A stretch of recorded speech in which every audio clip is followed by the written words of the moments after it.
यदि आप अपने या अपने किसी प्रियजन के मोटापे के बारे में चिंतित हैं और आप चाहते हैं कि हम इसमें कुछ मदद करें, तो इसमें आगे आने वाले तथ्य आपकी सहायता करेंगे। मोटापा कहाँ कब जाता है? कोई बहुत पतले कोई मोटे कहने लग जाते हैं। कब कहा जाता है कि कोई इंसान मोटा है और आपको कुछ करने की ज़रूरत है? एक चीज़ होती है बॉडी का बीएमआई, ये आपके वजन पे और आपकी हाइट पे डिपेंड करता है, और ये बीएमआई एक स्तर तक तो हेल्दी होता है, पर एक स्तर के बाद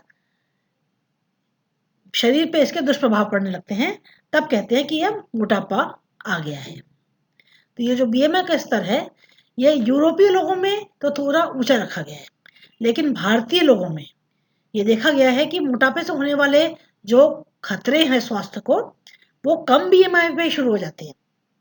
इसलिए ये जो नाप है मोटापे का बीएमआई, इसका स्तर भारतीय लोगों के लिए नीचा रखा गया है। तो ओवरवेट, मोटापे से थोड़ा कम मतलब कि वजन ज्यादा है, उसका कट ऑफ है कि अगर बीएमआई 23 से ऊपर है पर 25 से कम है, चाहे वो पुरुष हो चाहे वो महिला हो, तो वो ओवरवेट है। और यदि ये बीएमआई 25 से ज्यादा है या 25 है, तो मतलब मोटापा शुरू हो चुका है और अब एक्शन लेना है। एक चीज और होती है एब्डोमिनल ओबेसिटी या कमर का मोटापा। ये ज्यादा खतरनाक होता है, और इसको कैसे नापा जाता है? अगर वेस्ट सर्कमफ्रेंस मतलब कमर का नाप पुरुषों में 90 सेंटीमीटर या उससे ऊपर है, 90 सेंटीमीटर से या 90 सेंटीमीटर, और महिलाओं में 80 सेंटीमीटर है या उससे ऊपर है, तो कमर का मोटापा है, जो कि स्वास्थ्य के लिए खराब है। तो अपनी कमर को नापे कैसे? पहले अपनी पसलियों का सबसे नीचे का पॉइंट ढूंढें, आप इस पिक्चर में देख सकते हैं। अगला स्टेप, अपनी कमर की हड्डी का सबसे ऊंचा पॉइंट ढूंढें, जैसे कि पिक्चर में एरो है। फिर इनके बीच में नाप के इनके बीच के पॉइंट पे एक निशान लगा दें, पिक्चर में आप देख सकते हैं। और इस पॉइंट के लेवल पे दोनों तरफ से इंची टेप से नापें। ये इंची टेप ध्यान रहे कि ज़्यादा खींचने वाली ना हो। टेप पर थोड़ा सा जोर रखें, परंतु ये स्किन में, त्वचा में गड़नी नहीं चाहिए। थोड़ा सा प्रेशर रखें, ज़्यादा नहीं। फिर स्वाभाविक रूप से सांस लें, और जब सांस छोड़ें तब आप जो माप आएगा वो वाला माप लें। और अपने आप को सुनिश्चित होने के लिए एक बार फिर से लेके देखें कि आपने ठीक से लिया है कि नहीं लिया। और किसी भी प्रकार का मोटापा हो, चाहे वो बीएमआई से नापा जाए, चाहे वो कमर का मोटापा हो या किसी को दोनों हो, स्वास्थ्य के लिए हानिकारक ही होते हैं। जो शरीर में अतिरिक्त चर्बी है मतलब मोटापा, जिससे आप बीएमआई से नापते हैं और या वेस्ट सर्कमफ्रेंस से नापते हैं कमर के नाप से, तो ये जो अतिरिक्त चर्बी है ये शरीर पे काफी बुरे प्रभाव डालती है। इसलिए मोटापे पे एक्शन लेने की जरूरत है।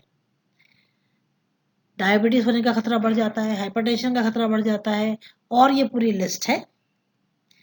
इसके अलावा मोटापा कुछ कैंसरों को भी, इनका खतरा भी बढ़ा देता है।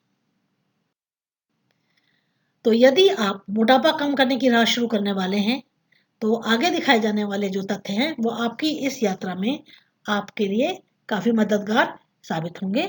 तो आपको बेस्ट ऑफ लक। पहला तथ्य, मोटापा एक बीमारी है। ये कोई किसी की मजाक उड़ाने की चीज नहीं है। यह एक लंबी बीमारी, लंबी चलने वाली बीमारी है, क्रॉनिक डिसीज है। इसका उपचार लेकिन संभव है, मुश्किल जरूर है पर संभव है। तो मोटापा एक बीमारी है, तो उसके मुख्य कारण दो हैं। पहला, आजकल की अस्वस्थ जीवन शैली और अस्वस्थ सामाजिक वातावरण, जो कि मनुष्य को अपने आप मोटापे की ओर धकेलता है। इसके बारे में थोड़ा हम बाद में भी बताएंगे इसी लेक्चर में। और दूसरा कारण है वह हार्मोन और केमिकल्स जो आपकी भूख को बढ़ाते हैं या पेट भरने की फीलिंग डेवलप करते हैं। अगर आपको लगता है कि अगर खाना खाने से पेट भर जाता है और पेट खाली होने से भूख लगती है, तो ऐसा नहीं है। भूख लगना और पेट भरने की फीलिंग होना, ये आपके शरीर में कुछ हार्मोन्स होते हैं और दिमाग में कुछ केमिकल होते हैं जो आपको ये फीलिंग देते हैं। इनके बारे में भी हम थोड़ा सा आगे बताएंगे। दूसरा तथ्य, मोटा होना आपकी गलती नहीं है, क्योंकि आजकल का वातावरण ही ऐसा है कि यदि कोई भी बहुत ज़्यादा सावधान ना हो तो मोटा हो जाएगा।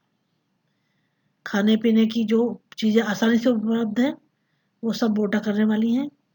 ना चलने की जगह है, ना चलने का समय, ना भागने का, ना एक्सरसाइज की जगह आसानी से उपलब्ध नहीं है। इसलिए यह समाज भी आपके मोटापे के लिए समान रूप से जिम्मेदार है, और इसी वजह से आपके परिवार, आपके मित्र और प्रियजन, ये उनकी भी जिम्मेदारी है कि इस यात्रा में वे आपका साथ दें। और दूसरा, ये ज़्यादा अच्छा है कि आप अपने जैसे और लोगों को साथ लेके चलें, क्योंकि एक समूह में जब आप एक्सरसाइज करते हैं, खाने पीने पे कंट्रोल करते हैं, तो एक दूसरे को एनकरेज करते रहते हैं। कोई एक हार जाता है तो दूसरा उसको साहस देता है।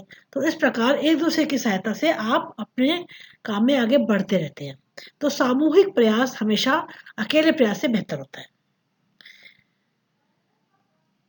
तो आगे से कोई भी अगर आपको व्यक्ति ऐसा दिखे जो मोटापे का मजाक उड़ा रहा हो, तो उसे ये वीडियो दिखा दीजिए और उसको उसकी जिम्मेदारी का एहसास करा दीजिए कि उसकी भी उतनी ही गलती है और उसकी इतनी ही जिम्मेदारी है कि मोटे लोगों का वजन कम हो।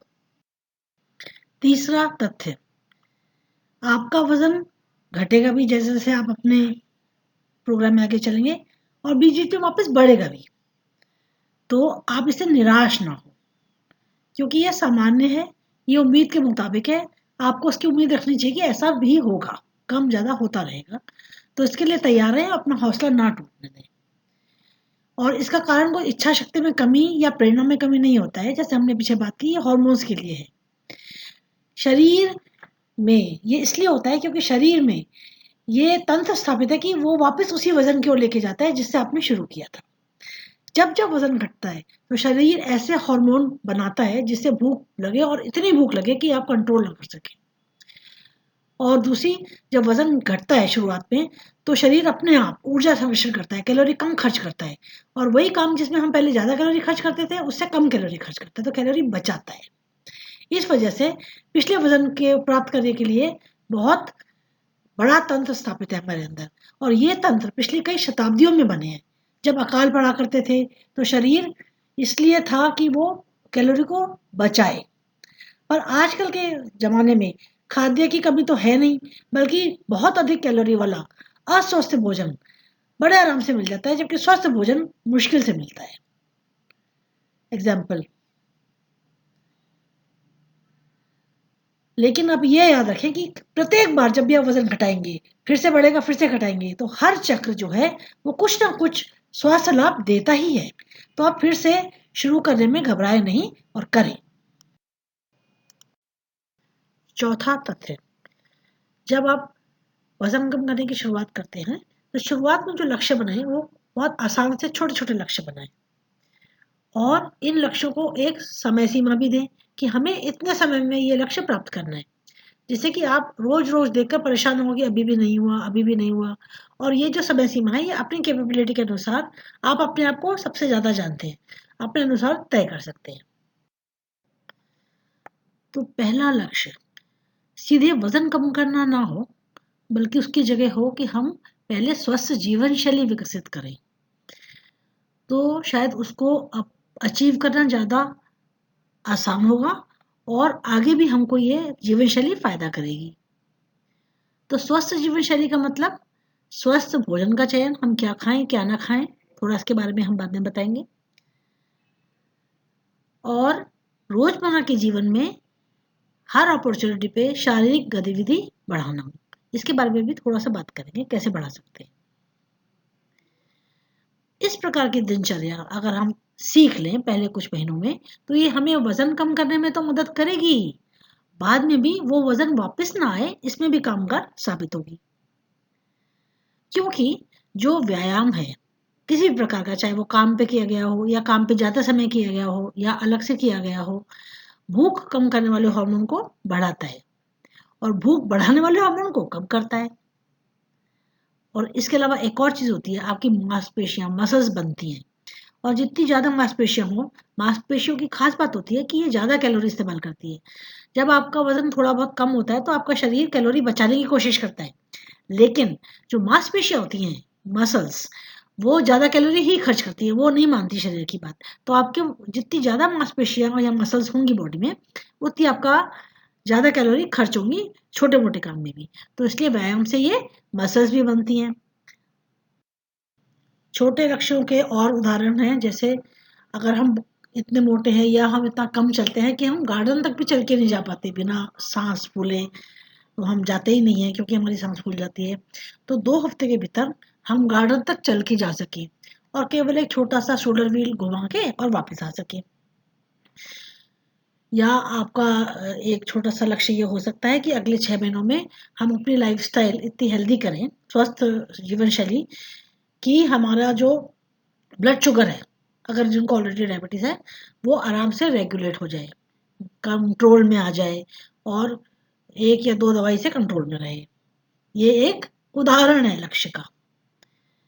एक लक्ष्य की हमें आदत पड़ जाए कि हम एक भोजन की डायरी बनाएँ जिसमें हम हर खाने की सामग्री जो हम दिन में खाएँ वो उसमें ईमानदारी से एंटर करें और भूलें ना। तो अगले 1 महीने में हमें ये आदत पड़ जाए कि हम रोज़ अपना खाने का सामान हम उस डायरी में लिख लेते हैं। उसके बाद हम वज़न कम करने की बात शुरू करें। तो ये कुछ उदाहरण हैं। इसमें ये बात मैं कहना चाहूँगी कि स्वस्थ जीवन शैली जिसमें कि व्यायाम और स्वस्थ खाने की चॉइस रोज़मर्रा की ज़िंदगी का एक अभिन्न हिस्सा बन जाना चाहिए। ये नहीं कि जब हमें सिर्फ़ वज़न घटाना है तब तक तो हमने किया, उसके बाद वापस से हम उसी जीवन शैली पे आ गए। ये हमेशा के लिए हमारा जीवन शैली का हिस्सा बन जाना चाहिए। और फिर धीरे-धीरे अपने लक्ष्यों को ऊपर उठाते जाएँ। जैसे कि पहला लक्ष्य सिर्फ़ यही है कि जीवन शैली में ज़्यादा से ज़्यादा जहाँ पे भी मौका मिले शारीरिक गतिविधि बढ़ाना। अगला लक्ष्य होगा कि अपना वज़न घटाना सिर्फ़ 5%। अगले 3 महीनों में 5% वज़न घटाना है, इससे ज़्यादा नहीं, क्योंकि ये बहुत मुश्किल नहीं होगा और जब आप इसको प्राप्त कर लेंगे, तो आपका आगे के लिए हौसला भी बना रहेगा। तो कोई जल्दी नहीं है हमें बहुत ज़्यादा वज़न घटाने की, बहुत कम समय में, आराम से 3 महीने में या इससे भी ज़्यादा में जो आपके लिए सही हो वो टाइम रखें। 5% पहला लक्ष्य जो है वज़न घटाने का 5% होना चाहिए। ये 5% इसलिए बोला है कि ये देखा गया है कि 5% वज़न कम होने से भी आपकी जो स्वस्थ जीवन शैली है, उसका अच्छा इफ़ेक्ट दिखने लगता है। तो 5% वज़न घटाना स्वास्थ्य के लिए भी अच्छा है। तो 5% का रखिए आप ताकि आप आराम से कर सकें और हौसला भी आपका बना रहे। 5 से 10% वज़न कम होने पर बीपी कम हो जाता है, शुगर कंट्रोल आसान हो जाता है, कैंसर के खतरे भी कम होने शुरू हो जाते हैं।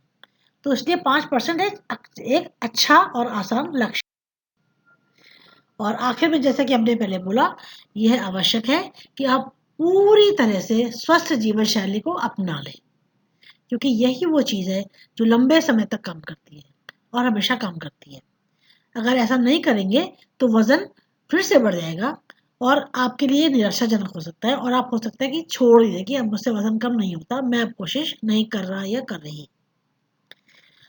और इस जीवन शैली का ये फ़ायदा है कि यदि आपका मनचाहा वज़न नहीं भी कम हुआ, तो भी आपके जो मोटापे के हानिकारक प्रभाव हैं, भले ही मोटापा कम नहीं हुआ, पर उसके जो हानिकारक प्रभाव हैं, उनको भी ये बहुत हद तक कम करती है। तो अगर आपका मोटापा कम नहीं हुआ, तो भी ये स्वस्थ जीवन शैली मोटापे के जो नुकसान हैं, उनको कम कर सकती है, खत्म भी कर सकती है।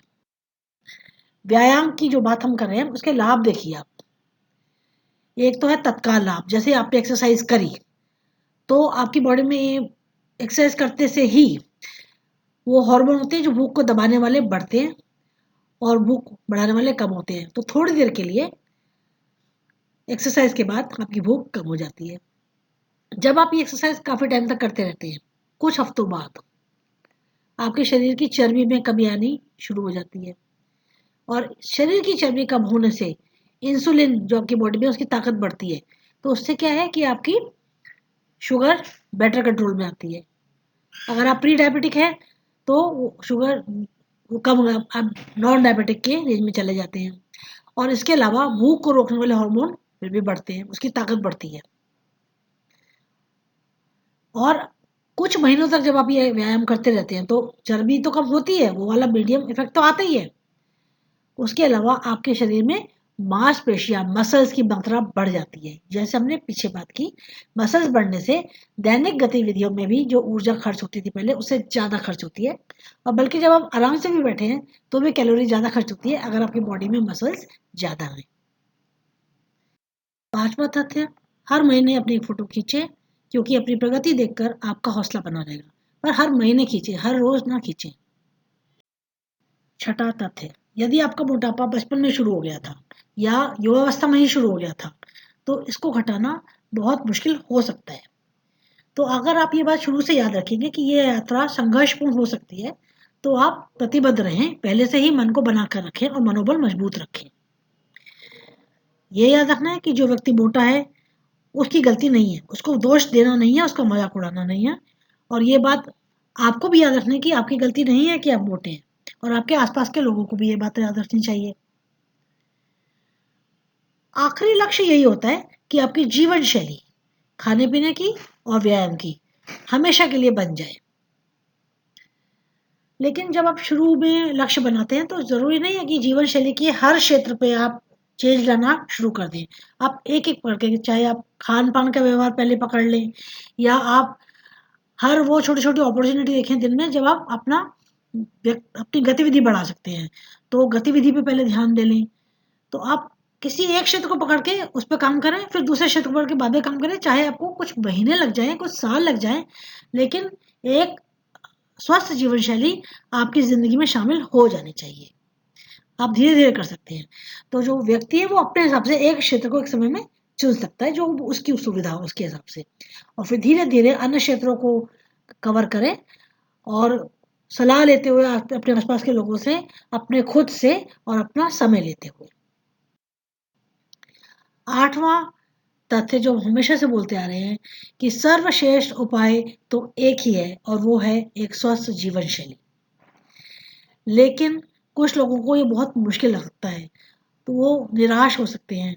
तो इन कुछ लोगों में दवा, ऑपरेशन या दोनों, अगर बहुत ज़्यादा मुश्किल हो रही है तभी थोड़े समय के लिए अतिरिक्त लाभ प्रदान कर सकते हैं। जब तक कि वो अच्छी जीवन शैली पूरी तरह से अपने जीवन में नहीं उतार लेते, तब तक के लिए ये दवा या सर्जरी या दोनों काम कर सकते हैं।